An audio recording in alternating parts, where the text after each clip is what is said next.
To publish all of my A2 coursework for media, I've used the program Blogger. Here you can see me making a new post by typing in the title at the top. This can then be edited by looking at the sidebar. You can adjust things such as the font, which is shown by the letter F.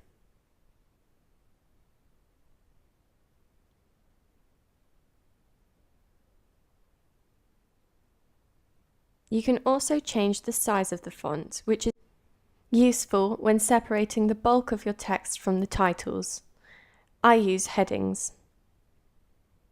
You can also adjust the boldness, italics, or underline it if you're referring to a title.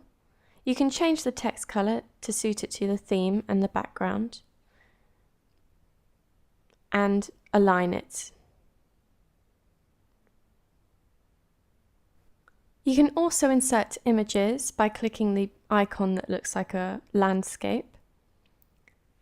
You can either choose an existing file on your computer or something off the blog, or you can insert a URL. And you can find this from the image on the website, so just copy the link like I'm doing here. Select the whole thing, copy the URL, paste it, and the image appears.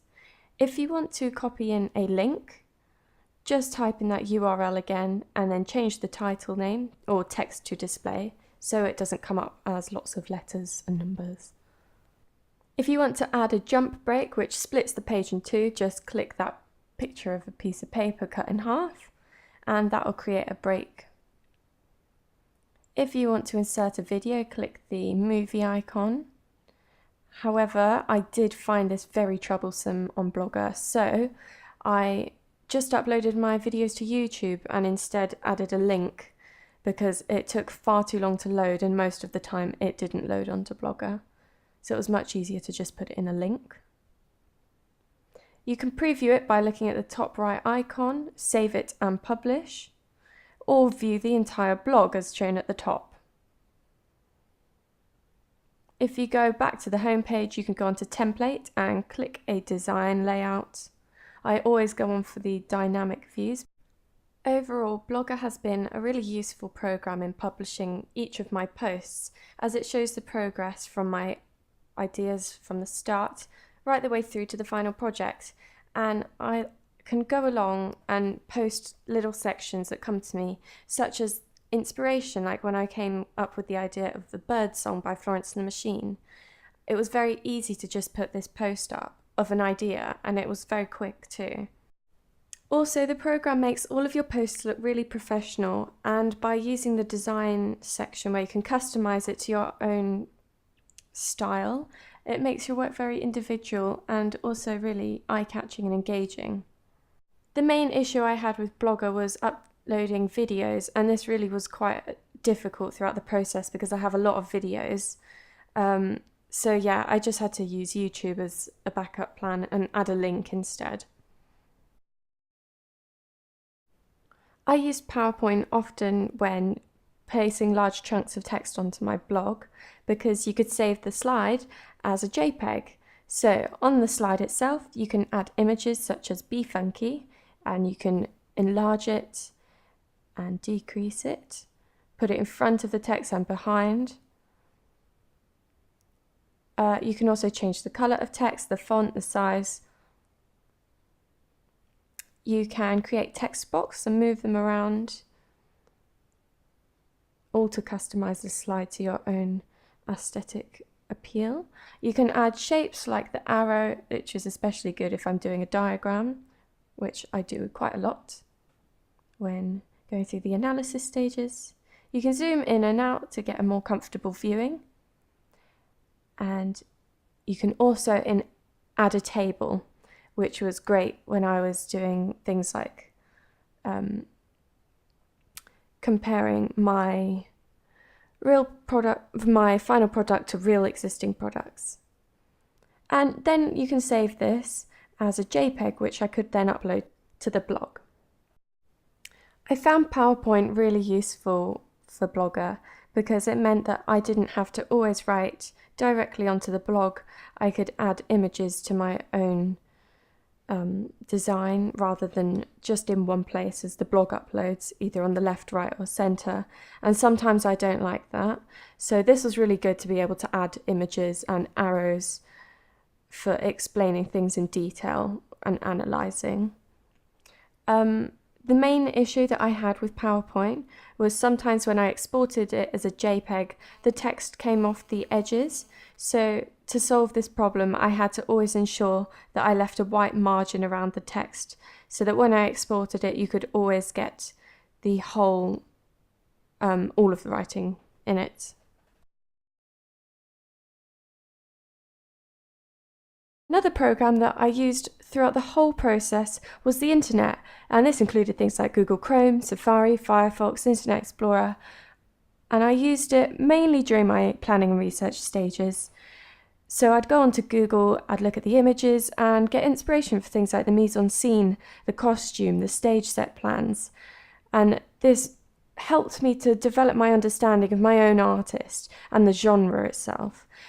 I also used YouTube a lot, looking at existing products, conventions of the indie style in other videos like Florence and the Machine, Metronomy, Years and Years.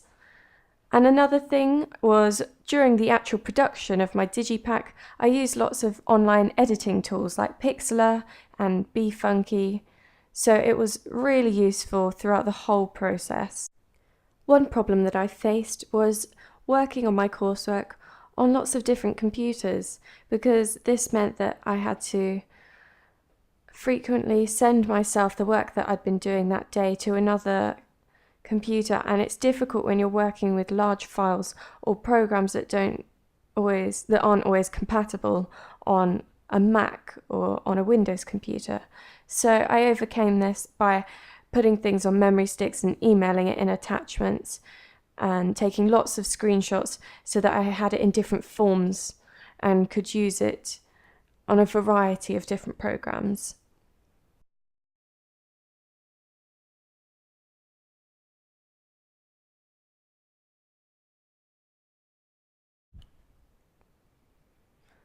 To edit the title, I double-clicked the blue section at the top of the video, and this meant that I can type in whatever I wanted. To pick this title, it's the icon T on the right-hand side of the sidebar. You can edit the music which you overlay, and this can be found in the iTunes folder. You can also add in pictures from your iPhoto albums. This was good when I analysed my digipack. These are the titles as I've shown earlier. There's lots of interesting styles that you can use. You can also add transitions, which I used in my own music video and in the analysis videos.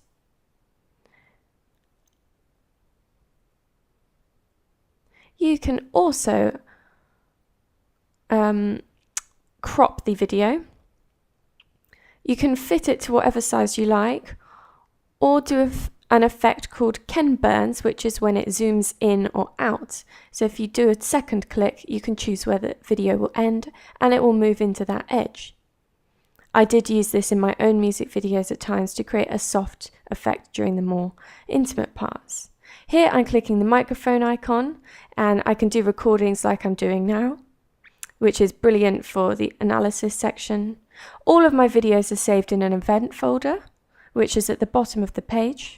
As I double click a clip, you can add video filters. I used Glow in my own video during the last section. You can also add a change in speed, which I used when my character was possessed, so I fast forward the head rolls to make her look demonized. You can edit the audio too, as well as the colors, which I did use a pink filter quite a lot. You can change the audio so it's loud or quiet, dubbing, so when I'm talking now, the music in the background will be lowered. You can fade the audio in and out.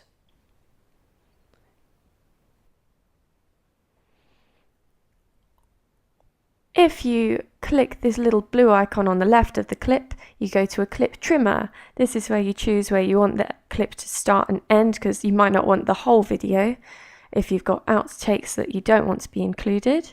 So just drag it along This is where the transitions are shown in between one clip and another.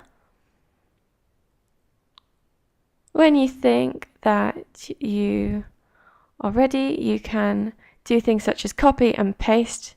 You can split the clip instead of trimming it, which is easy, detach the audio to delete the background noise, and when I came to analyze, I used freeze frames so that I could talk over the top of a still image.